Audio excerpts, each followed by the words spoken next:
Please listen carefully.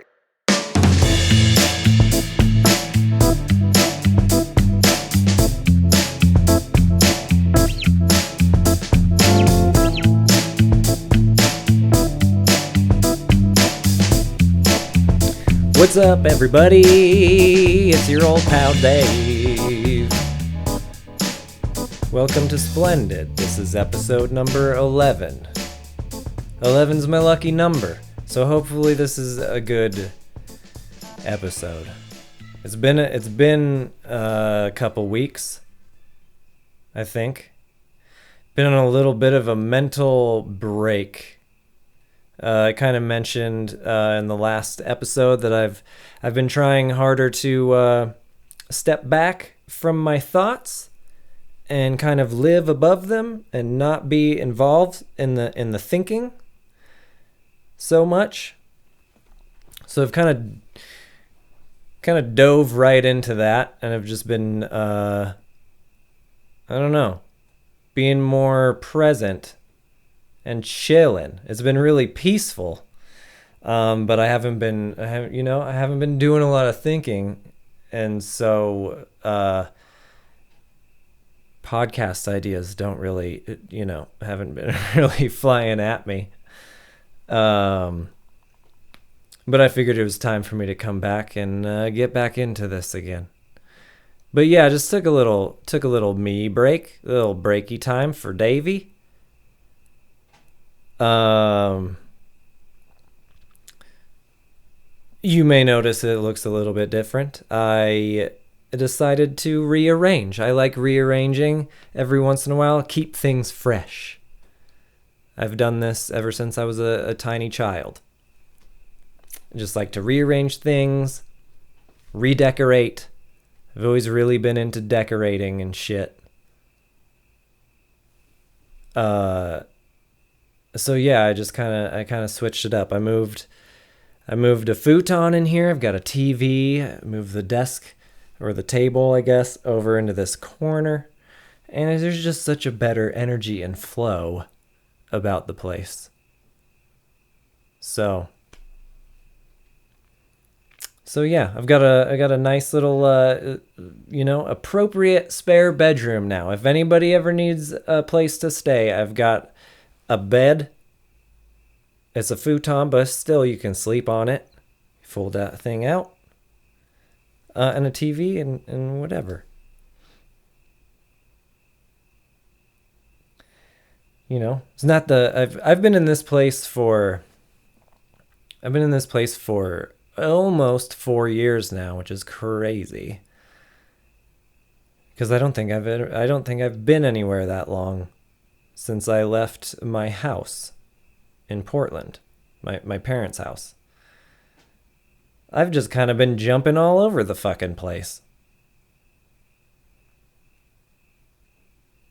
Circumstances, things that happen in life, different circumstances that arise, and then you just gotta fucking keep moving. But 4 years here, it feels good to set down some roots a little bit.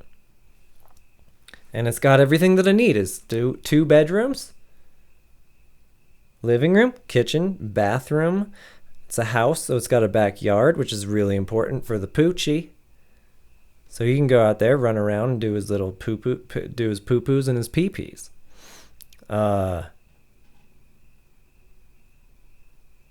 Apartment living is kind of a bummer when you have a dog, because then you gotta get him on a leash, take him out every time he has to go.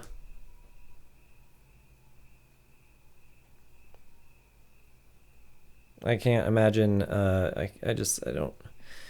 Can't imagine doing that. Can't imagine that being very fun. I can just let the dog out in the backyard. And he can do whatever he wants back there. Although he has been lately, and I'm not sure if it's just him in his old age, has been deciding that it's just a cool idea that he wants to see the world, and so he's just been taking himself on walks. He doesn't do it every time, but sometimes I'll let him out and I'll notice that he ain't there a couple minutes later, and I'm like, oh, he took himself for a little jaunt. And that's okay because he always comes back 20 minutes later, half an hour later, he always comes back. So just as long as he doesn't get his ass stolen, we'll be fine. But yeah, he went on a really long walk the other day. It was like an hour and a half. And, you know, at first I was like, I had that really evil thought in my head of like, welp, I don't have to take care of him anymore. It's terrible, but, you know, it's normal, I think. But he's getting up there in age too, and I am not looking forward to babysitting the old dog and watching him in his decline. Just it's not gonna be a fun time. So I was just like, cool, maybe we'll, out of sight, out of mind, just let him go. Maybe he found a really nice home. But yeah, about an hour in, started getting a little bit, you know, the dread started to set in. I was like, oh fuck, I lost my best friend. The fuck am I gonna do now? So I you know, he came back, but quickly squashed my, you know, my thoughts of being rid of that responsibility. And you know what? That's just part of pet ownership, right? We all got to deal with the death and shit, and it's no fun, but you know, that's just part of life. I had this was pretty recent. It was a couple years ago. I've always loved rats. Okay? They're fucking awesome. They're cute as shit and they're smart and they make really good pets. And my dog's about to drink out of the toilet.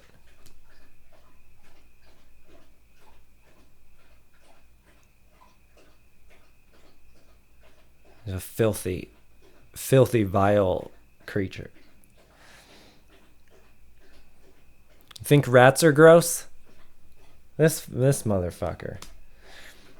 Anyway, I'll try and talk over this disgusting lapping up that's going on in the background. But I've always loved rats ever since I was a kid. I had a rat as a child, and he was fucking awesome. And I just kind of decided I'm gonna go get me a couple rats because I want to. And so I went to a pet store out here. Apparently they don't sell rats anymore as pets. I'm not really sure what happened there, but I went to like a Petco and PetSmart and stuff, and they don't have them. They're like, we're not allowed to carry rats anymore. So apparently that's not a thing. I had to go to this like specialty pet store that was selling feeder rats, pretty much rats that you feed to snakes. And I was like, oh great, I'm gonna fucking rescue these rats from just a hellacious death of being digested by a snake. Snakes are cool too, but I wouldn't be able to have one because you gotta feed them cute little mice and shit. I can't do it. I wouldn't be able to do it. So no snakes para mí. But anyway, I went to this store and I got a couple of little feeder rats and brought them home, and they were sweet and I loved them. I loved them to death. Literally. I had them for maybe a month or two. And, you know, they're probably not in the most awesome, like, health. Not in great shape, you know, because they're just kind of bred and, like, they just, I don't know, not really a good environment because they're just there as food. So anyway, I was taking good care of them, and they were growing, and I thought everything was great. And then one decided to have a stroke, and it was just chilling. One day I came in and looked at the cage, and it's just chilling in the cage, not moving. I picked him up. He was still alive, still breathing. And I was like, fuck. Well, this is just great. I had grown, attached to these little creatures. And so I nursed this little guy and was like hand feeding him food and giving him little droplets of water because he couldn't fucking move, but he could still kind of get stuff down. And one day he just up and he was in my hands. I was holding him, and he just did this big old stretch and rigor mortis out like this. So goodbye, Trico. That was weird. I've never had a pet just die, like in my arms. So he, we had some good times. This is a sad thing about rats. They don't live very long. They're awesome pets, but they don't last. So he died. I buried him out in the backyard, and I still had my other rat, Aggro. And we were, we created an even tighter bond.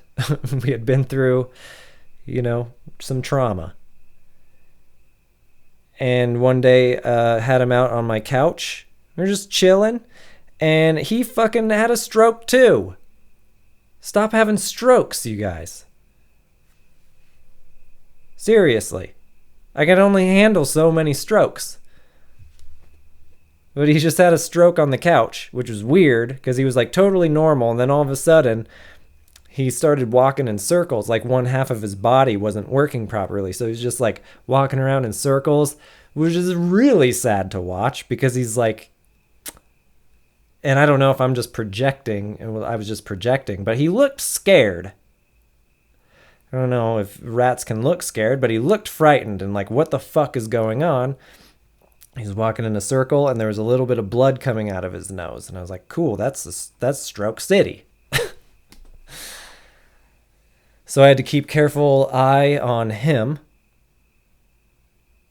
And then same shit happened. He just got worse, and he ended up dying. I came home from work, and he was dead. So, yeah, I'm gonna hold off on.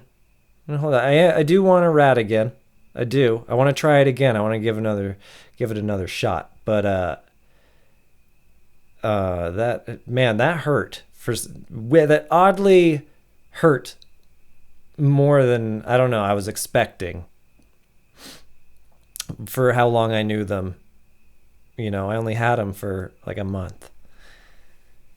And then I think about my dog, and I'm like, oh fuck. This is gonna suck. Motherfucker's been with me through everything for the past 11 years. Through all the thick and the thin. Everything. Love that stupid motherfucker. Me and my, he came out, to Salt Lake City with me. Made the move, and has been through some weird situations out here in old Utah. I'll tell you what. I was just thinking about being here for 4 years and just all the weird places that I've hopped around before coming to this house.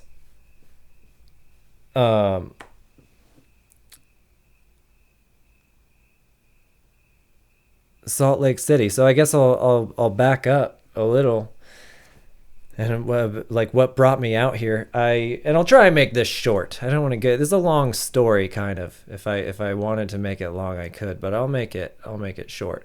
I was dating a girl in Portland, and that's who I got my dog with. And we dated for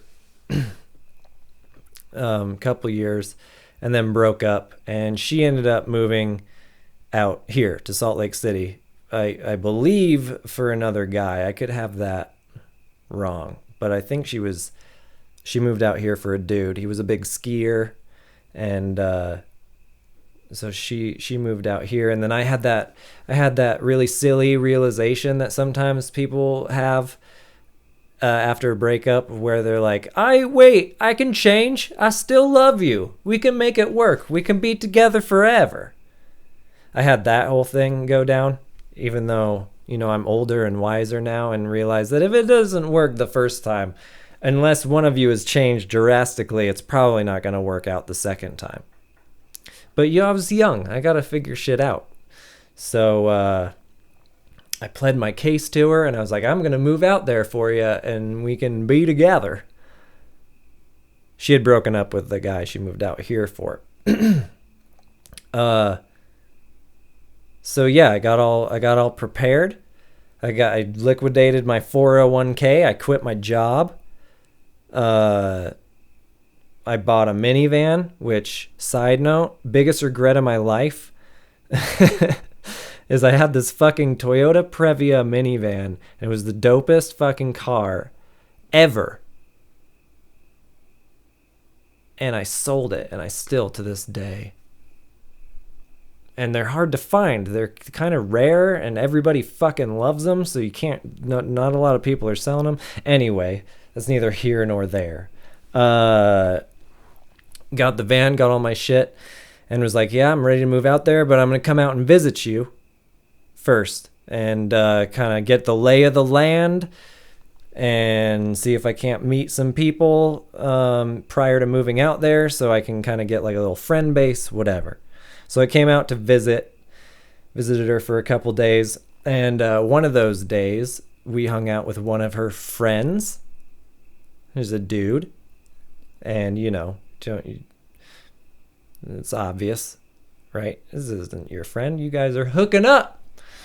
But it was cool. I mean, he was a cool guy, and I was like, cool, whatever. And at the end of the night, I was the one that went to bed, and he was on the couch. So,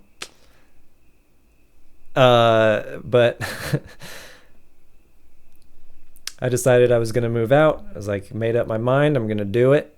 And she got a hold of me and was like, hey, actually, one of my coworkers has a room opening up in a house. It was perfect timing. They allowed dogs and all that good stuff. Perfect timing, because it was right as I wanted to move. And I was like, all right, well, perfect, I'll take it. And she was like, and just so you know, that other guy is moving into the other room that's open there. And he didn't even get hooked up through her. He had actually just seen a Craigslist ad and went in and interviewed for the room through that. So different pathways, but we ended up living in the same house together. Me and this guy that was dating. Well, they weren't dating, but they were hooking up. So we ended up living in this house, and then me and her started dating. So it was a little weird, but whatever. It was fine. And he's actually like my best friend now. So it worked out. We had a fun summer that summer. And then me and the girl broke up like a couple weeks in because, just was not meant to be. You should know this thing. You should know these things, David. I know them now. But yeah, I always think about that. Little decisions in life that end up being like, not big, but they really impactful. Like they change your life completely. Like how I met this girl was I went out to a bar with some friends. I didn't even want to go. I was not up to it that night. I didn't feel like going out. I wasn't going to do it. But then some little thing in my brain was like, just be a yes man, David. Say yes and go. Because who knows? Could be fun. And I ended up meeting her. And if I had not met her, I would not be in Utah. It's the little thing. Those little things in life that just fucking... My trajectory totally changed. I wouldn't... Who in the hell knows where I'd be? I don't know. Utah definitely wasn't at the top of my list. Was there a point? Was I going anywhere? I feel like I've just been talking and I totally forgot if there was a point to any of this. Well, whatever. I moved out here, been here for 8 years, fucking quarter of my life. That's fucking crazy. I can't believe how quickly the time goes. And now I'm like, well, a couple more of these and I'll be dead. That's a bad way to think. Death has started becoming a really, and I'm sure it's in there for all of us. Death is scary. We don't like to think about it, but for some reason, I've been noticing more lately. I'll be watching a show, or I'll be watching like Twilight Zone or some old shows. I'll be like, that person's probably dead now. He's definitely dead. He's an old man, and this is in like the 50s. I see a little kid in a Twilight Zone episode and be like, wonder how old he is, or if he fucking bit the dust. And even with like modern shows, I'll watch Friends and I'll be like, they're fucking old now. They were like in this show, they're like my age now, but now they're fucking old. And it didn't even seem like that long ago. And this is the amount of time it's going to be until I'm that fucking old.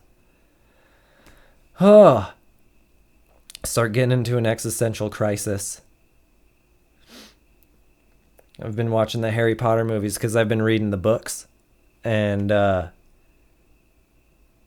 I look at them and I think we're the same. I think we're about the same age, me and the actors and stuff, the little kid actors. I think we're the same age. I think they're in their 30s too. But I'm like, you guys are just supposed to be little kids forever. You're just supposed to stay small, Harry Potter.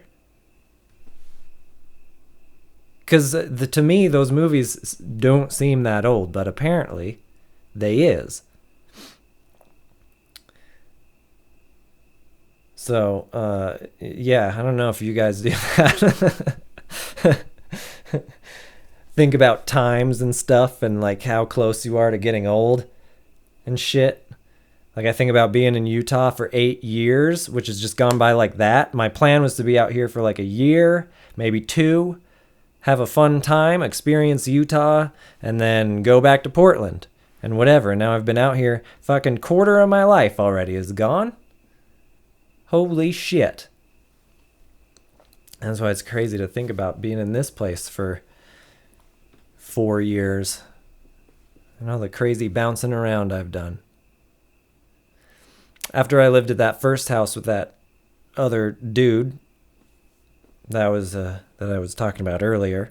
I had used up all my money because I had just gotten done working 4 years for 40-hour-a-week job that I had to get up at 5 a.m. for, and it sucked my soul out. I will never go back to desk jobs again. If you got a good one and you like it, that's fine. But it's not for me. It doesn't work out.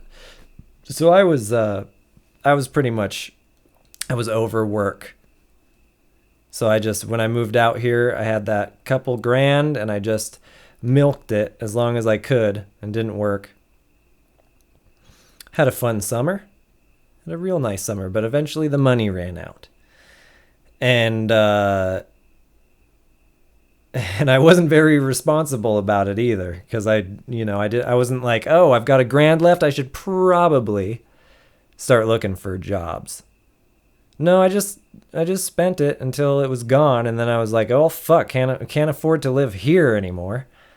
And I hadn't quite acclimated to Utah yet, so I was kind of ready to go back home at this point. And I remember calling my mom and being like, hey, thinking about coming back to Portland. Don't have any money, though, and don't have any jobs lined up. So could I maybe move in with you? Huh? I'll get my shit together. And she said no, which I'm glad that she did. And she wasn't, like, being mean. She wasn't like, no, fuck no, you can't stay with me. It was more of like I'm not going to allow you to,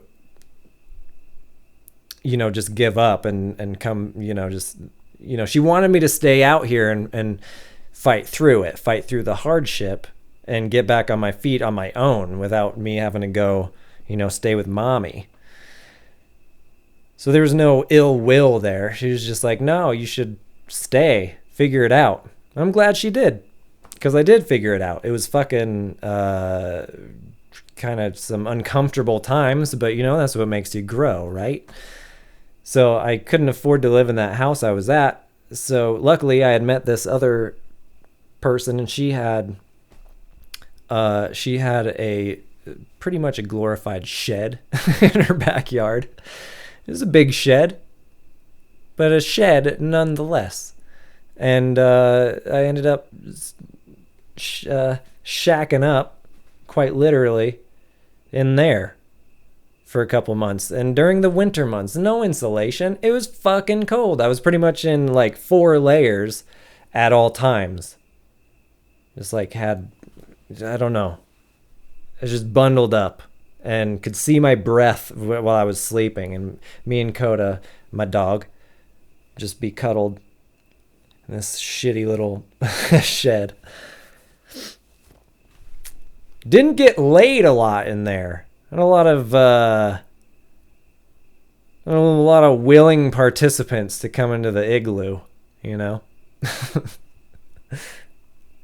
want to come over? I live in a fucking uninsulated shed. It's about 28 degrees in here, huh? You want to come in? I'll warm you up.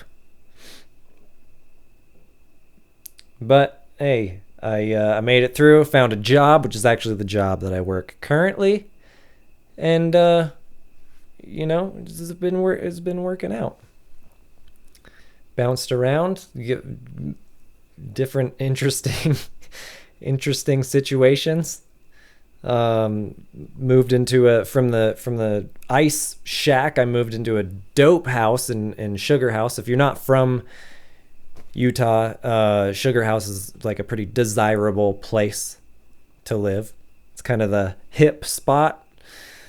Moved into a fucking, I don't even know how I found this house. I do know how I found it, but I'm not sure. It just seemed to materialize out of just from a fantasy world, because it was a 2-story house with 2 bedrooms and a big old backyard, and they allowed dogs, and it was $750 a month, which is impossible to find anywhere, really, especially in Sugar House. It was like right in the fucking heart of Sugar House.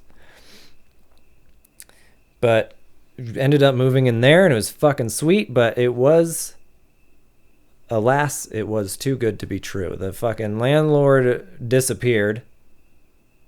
I have no idea where she went. She wouldn't answer any of our phone calls or emails or anything. So she just disappeared, and we actually lived there rent-free for, I think, it was either 1 month or 2. Because we had no fucking clue who to give the money to or whatever. So we were just kind of there. And until one day there was a foreclosure. This house is being foreclosed upon. You must be out within 15 days. I was like, fuck. It was a great house. But you got to change and you got to adapt. But I had to find something real quick. 15 days to find a place that allows dogs and is within my price range that I can afford, because you got to do the whole, deposits and all that stuff. So ended up moving into this real fucking shitty apartment complex. There's like a 4x4, it's like 2 rows of 4 apartments, little, and they're like 350 square feet, fucking tiny. Like the bedrooms, it was still 2 bedrooms, so me and my roommate still both had our own rooms, but they were big enough to fit a bed, essentially. And then the living room was even smaller, and this tiny little kitchen, everything was falling apart and rusty and dingy. And the neighbors were interesting characters. You had one lady that thought she was a tiger. No shit. And she was outside most of the time. So anytime you left to go to work or come back from work, she would tiger her way up to you, you know, on all fours, roaring and shit, and like pawing at you. She would paw at your legs, and it was weird. It was weird. She would talk, you know, and she made it very apparent that she liked to be pet. And so I had to pet this lady. It felt natural, I guess. Fuck. If you want to be a tiger, I'll treat you like a tiger. But so yeah, just had tiger lady running around and some dude that was milling about all the time playing guitar and had some sort of amnesia because he only played the same song. It was a Nirvana song. I can't remember which one off the top of my head right now, but it was a Nirvana song, and he'd play that same fucking song all of the time. And if he got you cornered, he would tell you the same story about how he saw Nirvana in Seattle back in 94 or whenever it was, and then got to meet Kurt Cobain and got to go backstage and meet Kurt Cobain. It was the same story, and you would tell it. It was a 15 to 20 minute story, and you had to listen. I felt bad not listening. Something not right with that dude. Eventually I just had to walk past. I just started ignoring them because you had to, otherwise it was just exhausting, and you dreaded leaving your apartment and coming back because they were always fucking out there. Tiger lady and amnesia man. And then ended up having to bounce out of there because apparently the place was riddled with bed bugs. I had bites all over my body. I didn't know what the fuck was going on until I looked them up and saw that the patterns in which the bites were in, suggested that it was probably bed bugs. So I looked at my bed, and sure enough, that shit was infested, which sucks because I had a fucking awesome king-size sleep number bed. I didn't get on my own, mind you. It was a hand-me-down from my parents, but I still love that fucking thing. Had to toss it. Sadsies. And then yeah, it's just fucking bouncing around, figuring it out as you go along. Interesting places that I've been around here, but like I said, it feels good to be in this spot and lay down some roots. Anyway, y'all, I think that's about it for me. Hope y'all had a good Labor Day weekend. Got to chill and have some fun. Yeah. I will see you guys on the next one.